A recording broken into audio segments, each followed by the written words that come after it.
আসসালামু আলাইকুম ফ্ৰেণ্ডছ, কেনে আছে আপোনালোক? আশা কৰোঁ সকলোৰে ভালে আছে। ময়ো ইয়াতে ভালে আছোঁ। আজি মই একদম ৰাতিপুৱা শুই উঠা দেৰি হৈ গ'ল আৰু মই আহিয়ে চিধা চাহ তাহ খাই লগালগ আহি গ'লোঁ পাকঘৰলৈ। আৰু এইফালে মই কেকৰ কাৰণে বেটাৰ ৰেডি কৰি থৈছোঁ।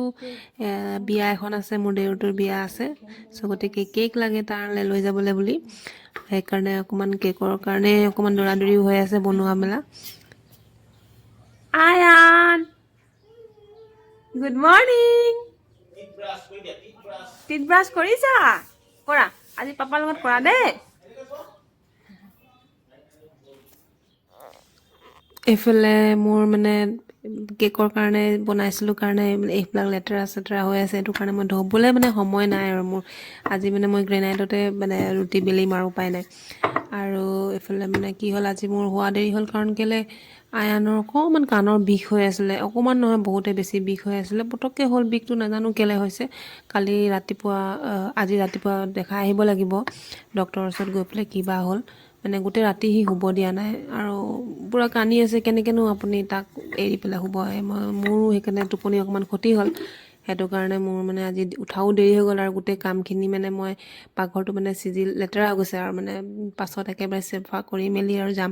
আৰু মোৰ এনেকুৱা দেৰি হৈছে আজি মোৰ অফিচলৈ যে কিবা টিফিন লৈ যাম, তাৰ কাৰণেও মোৰ সময় নাই সেইটো কাৰণে মই লগৰজনীকে কৈ দিছোঁ, তুমিয়ে মোৰ কাৰণে টিফিন লৈ আহিবা, মই অকল ভাতটো লৈ যাম, বাকী চব্জি তব্জি দেখা যাব আৰু কি হয়।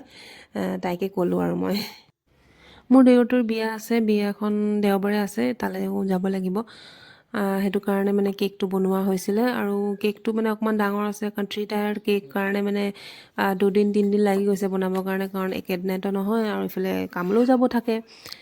চ' গতিকে মোৰ অকণমান টাইম লাগি গৈছে।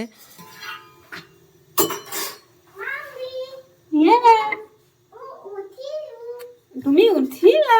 গুড বয়, গুড মৰ্ণিং, আসসালামু আলাইকুম। পানী খালা?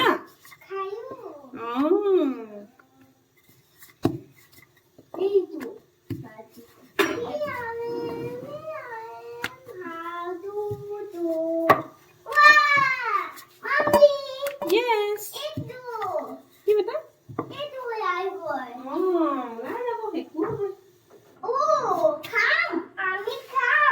বেটা আমি খাম দেই। আমি কেক খাম। আজি যিহেতু ছেটাৰডে, সেইটো কাৰণে অকণমান আয়নৰ ৰিলিফ, সেইকাৰণে আজি অলপ দেৰিকৈ শুইছেহি।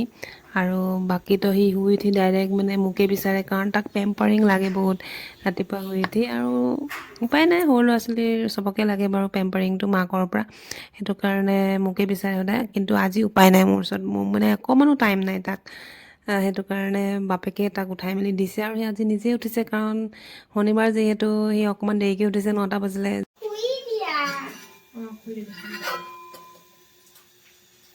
মোৰ বহুত দেৰি গৈছে, আজি 10টা বাজিবই হ'ল। আৰু পটাপট ওলাওঁ আৰু অফিচৰ কাৰণে আজিলৈ ইমানেই। মই আপোনালোকক দেখাই গ'লোঁ আজি মোৰ কিমান বিজি শ্বেডিউল। আৰু ৰাতিলৈ আহি আকৌ আইচিং কৰিব আছে, আইচিংখিনি কেনেকৈ কৰোঁ আপোনালোকক মই দেখাম। ঠিক আছে, তেনেহ'লে তেতিয়া লগ পাইছোঁ। এয়া চাওক, মোৰ ডিব্বাটোত অকল ভাতে দেখি পাব। মোৰ এই লগৰগৰাকীয়ে আনি দিলে তাই চব্জি তব্জিবিলাক মোৰ কাৰণে।